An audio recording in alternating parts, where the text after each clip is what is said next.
નમસ્કાર દર્શક મિત્રો, વીટીવીના વિશેષ કાર્યક્રમ ઉદ્યોગ એક્સપ્રેસમાં આપનું સ્વાગત છે. હું છું પરાગ દવે. મિત્રો, ગુજરાત ભારતનું ગ્રોથ એન્જિન છે અને ગુજરાતમાં બનેલી પ્રોડક્ટ્સ આજે વિશ્વના ખૂણે ખૂણે પહોંચી રહી છે. ગુજરાતના અલગ અલગ ઉદ્યોગો સતત પ્રગતિ કરી રહ્યા છે અને ગુજરાત ઇન્ફ્રાસ્ટ્રક્ચરની દ્રષ્ટિએ પણ દેશમાં અવ્વલ ગણાય છે.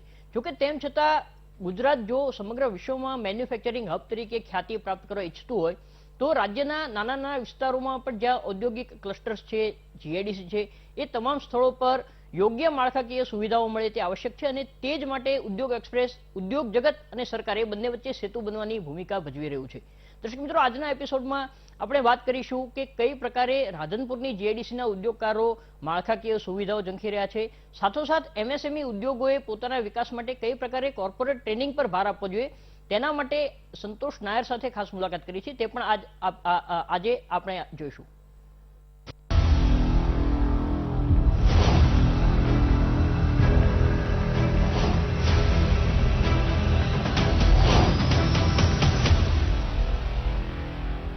દ્રષ્ટિએ આગળ પડતો વિસ્તાર નથી, પરંતુ તેમ છતાં ત્યાંના લોકોને રોજગારી મળે અને ત્યાં પણ ઉદ્યોગોનો વિકાસ થાય તે હેતુથી જીઆઈડીસીની સ્થાપના વર્ષ 2007માં કરવામાં આવી હતી.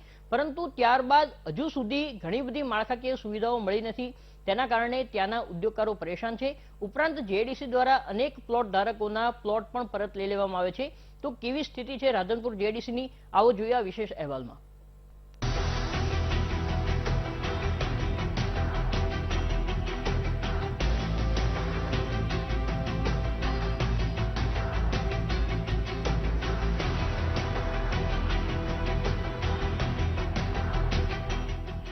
ગુજરાત ભારતનું ગ્રોથ એન્જિન છે, પરંતુ રાજ્યમાં અનેક જીઆઈડીસી એસ્ટેટ એવા છે જે હજુ પણ મૂળભૂત સુવિધાઓ ઝંખી રહ્યા છે અને એવી જ એક જીઆઈડીસી છે રાધનપુર જીઆઈડીસી. વર્ષ 2017માં જીઆઈડીસીમાં પ્લોટ એલોટ કરવામાં આવ્યા હતા. રાધનપુરમાં ઔદ્યોગિક વિકાસ ઘણો ઓછો હતો અને સરકાર આ પ્રકારના વિસ્તારોના વિકાસ માટે પ્રયત્નશીલ છે, પરંતુ અધિકારીઓ દ્વારા જે પ્રકારે પગલાં લેવામાં આવે છે તેના કારણે ઉદ્યોગો કેવી પરેશાની અનુભવે છે તેનું તાદ્રશ્ય ઉદાહરણ રાધનપુર જીઆઈડીસી છે. આ જીઆઈડીસીમાં મોટાભાગના પ્લોટ માત્ર 200 મીટરના છે. મતલબ કે અત્યંત નાના ઉદ્યોગો માટે આ જીઆઈડીસી આપવામાં આવી છે, પરંતુ આવા નાના ઉદ્યોગકારોના 70 થી વધુ પ્લોટ જીઆઈડીસીએ પરત લઈ લીધા છે. મારો રાધનપુર જીઆઈડીસીમાં પ્લોટ છે એ પાછો ખેંચાઈ ગયો છે અને પ્લોટ મેં એક બીજી પાર્ટી જોડેથી લીધો હતો અને એ પાર્ટીને ઇંગ્લિશમાં નોટિસો આવતી હતી. એટલે એ લોકોએ કીધું હતું કંઈક નોટિસ આવી છે, પણ એમને વાંચતા નહોતું આવડતું. એટલે મને એમ કે શેની નોટિસ આવી છે? એટલે નોટિસોમાં એવું જણાવ્યું છે કે તમે સમય મર્યાદામાં બાંધકામ કર્યું નથી, એટલા માટે આ પ્લોટ પાછો ખેંચવામાં આવે છે. તો અમારે બાંધકામ કરવું છે, પણ જીઆઈડીસીના રૂલ્સ પ્રમાણે જે જીઆઈડીસીએ કીધું છે રોડ, પાણી, રસ્તા, તો પાણી તો અહીંયા આવતું જ નથી, છે જ નહીં. અને જે પાણી આવે છે એ ગટર, રાધનપુર ગટરનું પાણી આવે છે. જીઆઈડીસી દ્વારા જે પ્લોટ પરત લઈ લેવામાં આવ્યા છે તેમાં એવું કારણ આપવામાં આવે છે કે આ પ્લોટ ધારકોએ નિશ્ચિત સમયમાં બાંધકામ કર્યું નથી. ત્યારે સ્થાનિક ઉદ્યોગકારો જણાવે છે કે જીઆઈડીસીએ જે પ્રકારે ઇન્ફ્રાસ્ટ્રક્ચર તૈયાર કરવાનું વચન આપ્યું હતું તે પૂર્ણ કર્યું નથી. જીઆઈડીસીમાં હજુ પણ પાણીની વ્યવસ્થા પૂરી પાડવામાં આવી નથી અને રસ્તાની સ્થિતિથી પણ ઉદ્યોગકારો ખુશ નથી. અહીં સ્ટ્રીટ લાઇટની કાયમી સમસ્યા છે અને અનેક રજૂઆતો કરવા છતાં નિયમિત સ્ટ્રીટ લાઇટ ઉપલબ્ધ બની નથી. આ જીઆઈડીસીમાં ગટર વ્યવસ્થા પણ આપવામાં આવી નથી.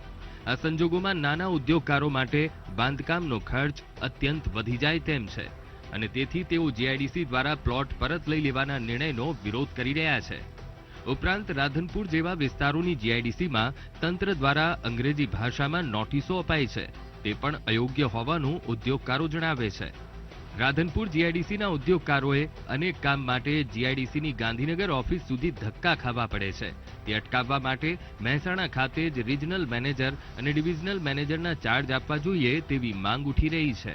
જનરલી આ રાધનપુર એરિયા છે એ પછાત ગણવામાં આવે છે. જીઆઈડીસી જે પણ પ્લોટ લીધેલા છે જીઆઈડીસી પાસેથી ઉદ્યોગકારો એ એજ્યુકેશનનો અભાવ છે. એમને સામાન્ય રીતે એ બધા ગુજરાતીથી ટેવાયેલા છે.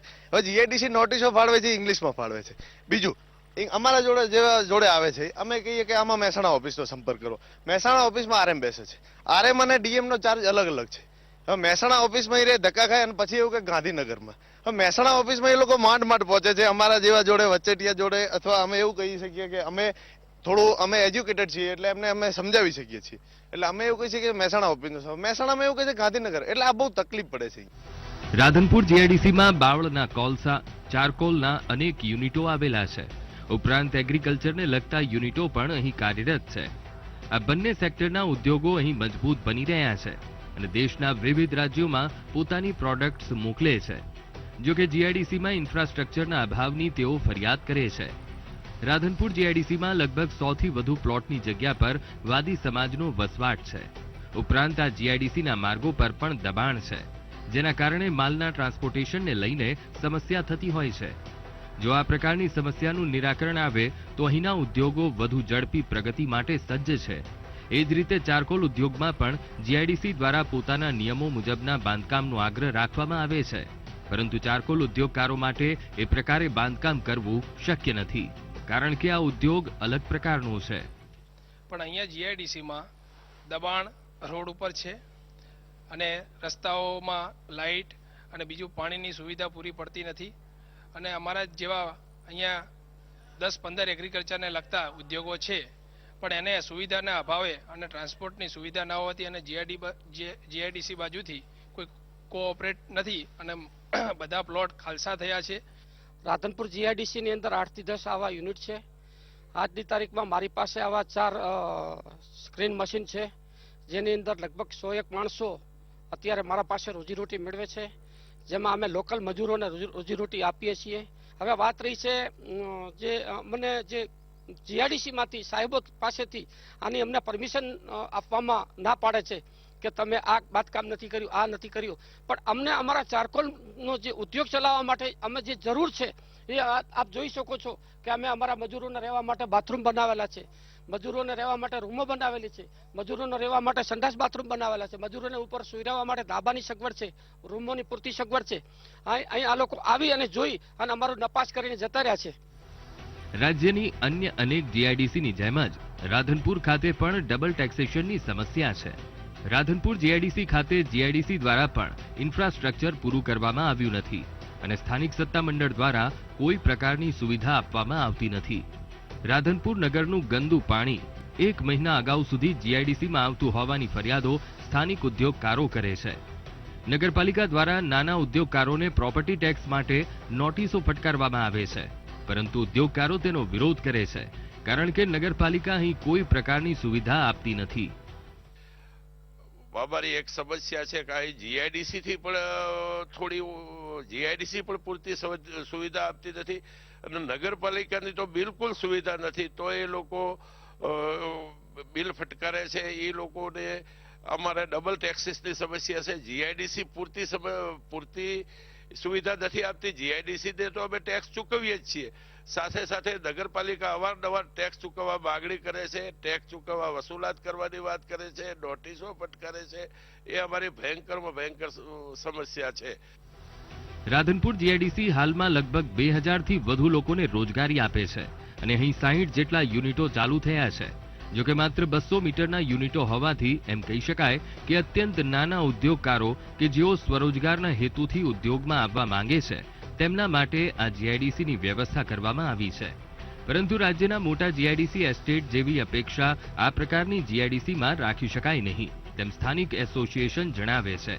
અહીંના નાના ઉદ્યોગકારોના જે પ્લોટ જીઆઈડીસીએ પરત લઈ લીધા છે તે તેમને સોંપવામાં આવે તેવી માંગ અહીંનું એસોસિએશન કરી રહ્યું છે. રાધનપુર જીઆઈડીસી એસ્ટેટમાં નિગમ દ્વારા સન 2007ની અંદર જીઆઈડીસીના પ્લોટની ફાળવણી કરવામાં આવી, જેની અંદર 450 રૂપિયાના ભાવથી જમીન આપવામાં આવેલી. જે તે સમયે પ્રવર્તમાન સંજોગો જોતા આ જમીનના ભાવ બહુ ઊંચા હતા. એ ટાઈમે લોકોએ પ્લોટ લેવાનો અસ્વીકાર કર્યો, પરંતુ નિગમના અધિકારીઓ દ્વારા સમજાવટ કરવામાં આવી કે આ એકલી જમીનનો ભાવ નથી, આની સાથે ઇન્ફ્રાસ્ટ્રક્ચર આપવાનું છે, જેવું કે રોડ, રસ્તા, પાણી અને લાઇટ આપવામાં આવશે. એના અનુસંધાને આ ભાવ વ્યાજબી છે. અમારો ન પાણીયા તો વિશ્વાસ જોઈ અને નાના ઉદ્યોગો, અમે મજૂરી કક્ષાના ઉદ્યોગો પ્રોત્સાહિત કરી અને નાના માણસો દ્વારા આ પ્લોટનો અમે સ્વીકાર કર્યો અને રાધનપુર જીઆઈડીસી એસ્ટેટ ઉદ્યોગ એસ્ટેટની અમે રજૂઆત કરી અને 2007માં અમને પ્લોટો મળવામાં આવેલા. ફાળવણી પત્રમાં નિગમ દ્વારા 31/12/2007 સુધીમાં ઇન્ફ્રાસ્ટ્રક્ચર પૂરું કરવાનું મૌખિક નહીં પણ લેખિત લખીને અમને ફાળવણી કરવામાં આવેલી, જે આજ દિન સુધી પૂર્ણ થયેલ નથી. વર્ષ 2007માં સ્થપાયેલી રાધનપુર જીઆઈડીસી અલગ જ પ્રકારના પ્રશ્નોનો સામનો કરી રહી છે. આ જીઆઈડીસી દ્વારા ગટરની કોઈ વ્યવસ્થા આપવામાં આવી નથી, પરંતુ રાધનપુરમાંથી ગટરનું ગંદુ પાણી આ જીઆઈડીસીમાં ઘૂસી આવે છે તે પ્રકારની ફરિયાદ અહીંના સ્થાનિક ઉદ્યોગકારો કરી રહ્યા છે. ઉપરાંત ઇન્ફ્રાસ્ટ્રક્ચરના જે પણ વચનો જીઆઈડીસી દ્વારા આપવામાં આવ્યા હતા તે પૂર્ણ થયા નથી, એટલે કે સારા રોડની વ્યવસ્થા નથી, પાણી પણ અહીંના ઉદ્યોગોને ઉપલબ્ધ કરવામાં આવ્યું નથી અને સ્ટ્રીટ લાઇટની પણ અહીં સમસ્યા છે. તેની સામે ઉદ્યોગકારો વારંવાર રજૂઆત કરી રહ્યા છે. ઉપરાંત જીઆઈડીસીમાં જ આવેલી અમુક જગ્યા જે છે, લગભગ 150 જેટલા પ્લોટની જગ્યા પર હાલમાં દબાણ કરવામાં આવ્યું છે, એન્ક્રોચમેન્ટ કરવામાં આવ્યું છે, તે પણ જીઆઈડીસી દ્વારા દૂર કરવામાં આવતું નથી. એટલે કે લગભગ 450 થી વધારે પ્લોટ જે જીઆઈડીસીમાં ફાળવવામાં આવે છે તેમાં હાલમાં લગભગ 60 જેટલા યુનિટો કાર્યરત થયા છે અને તેઓ વાર્ષિક રૂપિયા લગભગ 500 કરોડનું ટર્નઓવર કરી રહ્યા છે. આ તમામ યુનિટો એગ્રીકલ્ચર પ્રોડક્ટ સાથે ચારકોલના વ્યવસાયમાં અને ઓઇલ મિલમાં સક્રિય છે. સાથોસાથ કેટલ ફીડના પણ યુનિટો અહીં આવેલા છે.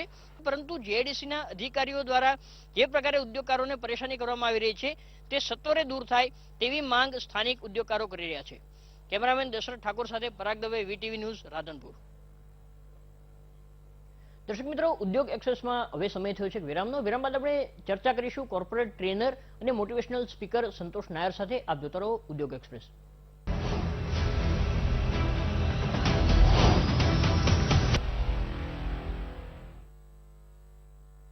ભારતને $5 ટ્રિલિયન ઇકોનોમી બનાવવાનું લક્ષ્ય વડાપ્રધાન નરેન્દ્ર મોદીએ સેવ્યું છે અને આત્મનિર્ભર ગુજરાત થકી આત્મનિર્ભર ભારત શક્ય બનશે તે વાતમાં કોઈ બેમત નથી. ત્યારે ગુજરાતના ઉદ્યોગ સાહસિકો પરની જવાબદારી વધી જાય છે અને જે પ્રકારે આત્મનિર્ભર ભારત અભિયાન શરૂ થયું છે ત્યારે ગુજરાતના એમએસએમઈ ઉદ્યોગોને સતત નવી પ્રેરણા મળતી રહે તે વીટીવી ઉદ્યોગ એક્સપ્રેસ કાર્યક્રમ દ્વારા સુનિશ્ચિત કરવા માંગે છે અને તે માટે જ આજે ભારતના જાણીતા મોટિવેશનલ स्पीकर અને કોર્पोरेट ट्रेनर संतोष नायर साथ આપણે मुलाकात કરીશું. संतोष जी, आपका स्वागत है. सबसे पहले तो ये बताइए कि आप पूरे देश में कॉर्पोरेट ट्रेनिंग कर रहे हैं, एमएसएमई को ट्रेन कर रहे हैं. गुजरात और बाकी स्टेट्स में आप एंटरप्रेन्योरशिप के लिए क्या व्यू रखते हैं? गुजरात के एंटरप्रेन्योर जो है उनके अंदर एंटरप्रेन्योरशिप बचपन से कूट कूट के भरा हुआ. अगर आप सूरत में देखेंगे तो पहले से बचपन से ही एक इंसान धंधे वाला बनने का, एंटरप्रेन्योर बनने का चाहत रखता है. अगर आप राजकोट में जाएंगे, अहमदाबाद में जाएंगे तो ये गुजरात की मिट्टी में एक एंटरप्रेन्योरशिप की खुशबू है और उनको एक एंटरप्राइजिंग इंसान बनने की उनकी बड़ी चाहत है. और गुजरात के बहुत सारे अच्छे अच्छे बड़े बड़े बिजनेसमैन उनके लिए प्रेरणा स्रोत है. धीरूभाई अंबानी है, गौतम अडानी है और ऐसे बहुत सारे लोग हैं. तो इस मिट्टी के अंदर ही एंटरप्रेन्योरशिप की खुशबू है जो बहुत स्ट्रांग है और जो बहुत पावरफुल है. तो अभी जिस तरह का आप स्किल सेट या जिस तरह का प्रिपरेशन एमएसएमई में देख रहे हैं, MSMEs are backbone of our economy, तो आप मानते हैं कि करंट सेट ऑफ अफेयर से हमारा जो $5 ट्रिलियन इकोनॉमी या तो इंडिया को ग्लोबल मैन्युफैक्चरिंग हब बनाने का एक जो विजन है वो संभव हो सकेगा? देखिए, संभव तब हो सकेगा जब एंटरप्रेन्योरशिप के बारे में पढ़ाई किया जाएगा. आज के तारीख में अगर आप एक धंधे वाले को देखेंगे जो 5 करोड़ 10 करोड़ या 15 करोड़ में है, उसे सिर्फ वही मालूम है जो उसे मालूम है और उसे वो नहीं मालूम जो उसे नहीं मालूम. हम सब लोग के पास एक मालूमात होती है और उस मालूमात से हम लोग एक कंपनी को एक लेवल तक लेके जा सकते हैं. जैसे अगर आपको धीरूभाई अंबानी बनना है तो 9 गियर बदलना पड़ेगा. 9 गियर्स ऑफ एन एंटरप्रेन्योर बोलते हैं. पहला पड़ाव 1 2 3, उसके बाद एक पड़ाव, फिर 1 2 3, उसके बाद एक पड़ाव. ऐसे 9 गियर बदलेंगे तब जाके आप धीरूभाई या आप जमशेद जी, नौरोज जी, टाटा बनेंगे. अब इसकी क्या हो जाता है कि बहुत सारे जो पूरे धंधे वाले हैं वो 2nd गियर और 3rd गियर में फंसे हुए हैं और वो गियर नहीं बदल रहे हैं लेकिन एक्सीलरेटर बहुत जबरदस्त लगा रहे हैं. तो उसके बाद वो थोड़े टाइम के बाद थक जाते हैं. एंड देयरफॉर एंटरप्रेन्योरशिप के ऊपर सीखना पड़ेगा. जैसे सेल्स के ऊपर, लीडरशिप के ऊपर सीखना पड़ेगा. धंधे वाले को एंटरप्रेन्योरशिप के बारे में पढ़ाई करना पड़ेगा. और पिछले 22 साल से हमारी जो कंपनी है स्मार्ट ट्रेनिंग कंसल्टेंसी सर्विसेज जो बॉम्बे में बैठी हुई है, हम लोग all over the country entrepreneurs को अलग अलग प्रोग्राम के माध्यम से सिखाते हैं। पहले एक इंस्पिरेशनल टॉक से उनको वाकिफ कराते हैं कि तुम्हें पढ़ना है, और फिर अलग अलग कोर्सेज के माध्यम से उनके अंदर हम लोग वो ट्रांसफॉर्मेशन लाते हैं। क्योंकि एक होता एंटरप्रेन्योर, एक होता लीडर, एक होता मैनेजर, एक होता एग्जीक्यूटिव।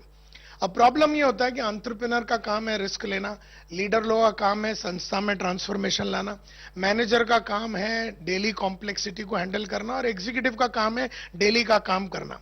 अब अपना धंधे वाला क्या करता है? धंधे वाला एंटरप्रेन्योरशिप से लीडरशिप पे उतरता है, वहां से मैनेजमेंट पे उतरता है और नीचे उतर जाता है, और अपनी कंपनी के अंदर वो अपनी कंपनी का मैनेजर बन जाता है, और एक सोच का चक्रव्यूह, हालात के चक्रव्यूह और ऊर्जा के चक्रव्यूह में फंस जाता है। सोच का चक्रव्यूह इसलिए क्योंकि जब वो नीचे आ गया तो वो मैनेजर का ही काम कर रहा, जो 30,000 रुपया, 40,000 रुपया, 50,000 रुपया दे के एक मैनेजर से कराया जा सकता है, वो जब धंधे वाला नीचे उतर के करता है तो थोड़े टाइम के बाद उसके अंदर वो एंटरप्रेन्योर जो है एक एम्प्लॉय का मेंटालिटी रखने चालू हो जाता है, और उसकी वजह से उसकी रिस्क टेकिंग एबिलिटी खलास हो जाती है। इससे हम आत्मनिर्भर भारत बना पाएंगे नहीं। और आत्मनिर्भर भारत बनने के लिए, आत्मनिर्भरता के लिए उसको अपना नॉलेज के ऊपर काम करना पड़ेगा, उसको अपने एटीट्यूड्स के ऊपर काम करना पड़ेगा, उसको अपने स्किल्स के ऊपर काम करना पड़ेगा, उसको अपनी आदतों के ऊपर काम करना पड़ेगा, उसको अपने स्ट्रेटजीज के ऊपर काम करना पड़ेगा, उसे अपने क्रिएटिविटी के ऊपर काम करना पड़ेगा। और ये सभी के ऊपर वो कॉन्शियसली, डेलिबरेटली, जानबूझ के, होशो हवास में जब पढ़ाई करेगा और अपने काम करने के तरीके को जब तक वो ट्रांसफॉर्म करके पिछला कार्यक्रम को छोड़ेगा नहीं, तब तक वो आगे नहीं बढ़ पाएगा।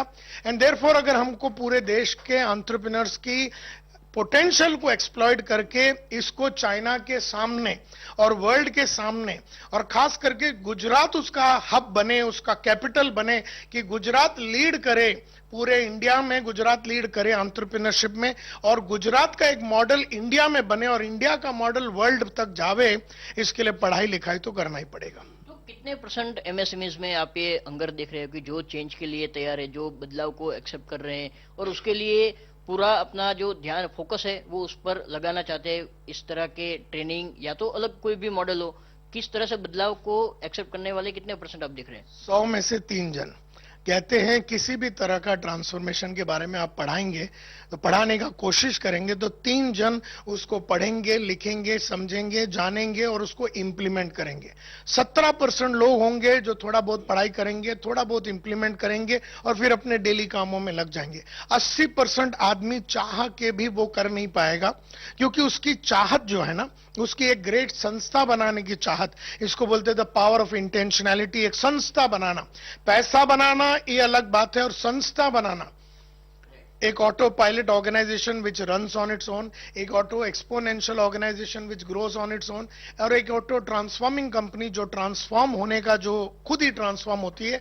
एक ऐसा संस्था बनाने के लिए बहुत एनर्जी, बहुत पैशन और बहुत जबरदस्त विजन और क्लैरिटी लगता है, और विजन को लिखना पड़ेगा, विजन को कैसे बनाने का उसके बारे में सीखना पड़ेगा, पढ़ना पड़ेगा।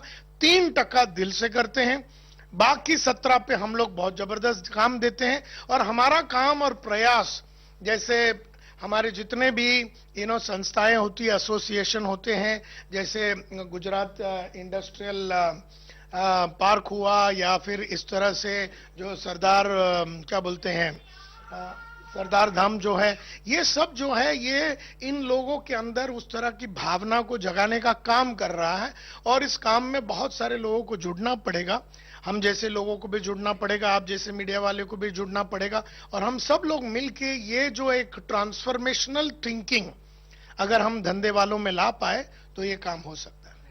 सर, अभी लास्ट 2 सवाल। एक तो वीटीवी हमारा जो उद्योग एक्सप्रेस कार्यक्रम है, उसमें गुजरात में जो जीआईडीसी एस्टेट्स है उसमें रियलिटी चेक करते हैं, कैसा इंफ्रास्ट्रक्चर वहां पर है, बेसिक फैसिलिटीज है या नहीं है उसके ऊपर।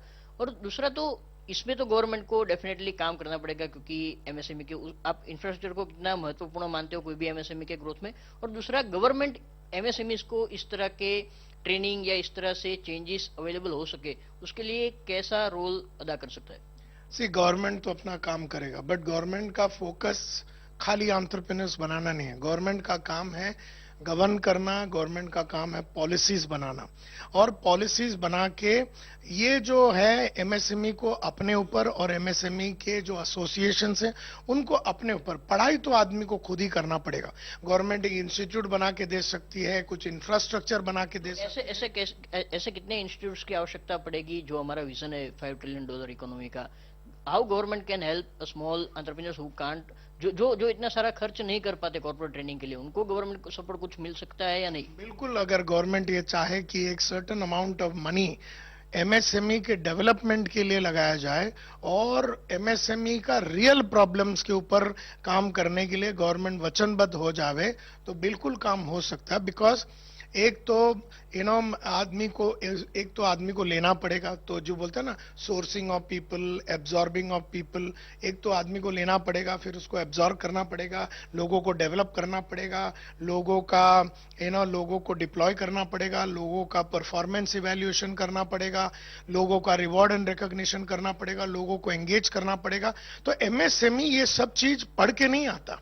एक आदमी जब धंधा चालू करता है इंडिया में, वो सारे चीजें लीडरशिप के बारे में, मैनेजमेंट के बारे में, सभी टाइप के स्किल्स वगैरह डेवलप करके नहीं आता। तो बहुत सारे सॉफ्ट स्किल्स है जो उसको डेवलप करने पड़ेंगे, हार्ड स्किल्स जो डेवलप करने पड़ेंगे। गवर्नमेंट अगर एक गुड अमाउंट ऑफ मनी इसके एसोसिएशंस को देती है तो वो एसोसिएशन के ऊपर एक अकाउंटेबिलिटी और रिस्पॉन्सिबिलिटी अगर जमाते हैं तो, और वो एसोसिएशन जब वचनबद्ध होकर उसमें डेडिकेटेड इंसान लोग काम करेंगे तो ये रेवोल्यूशन अगला 10 साल में हो सकता है। Thank you sir.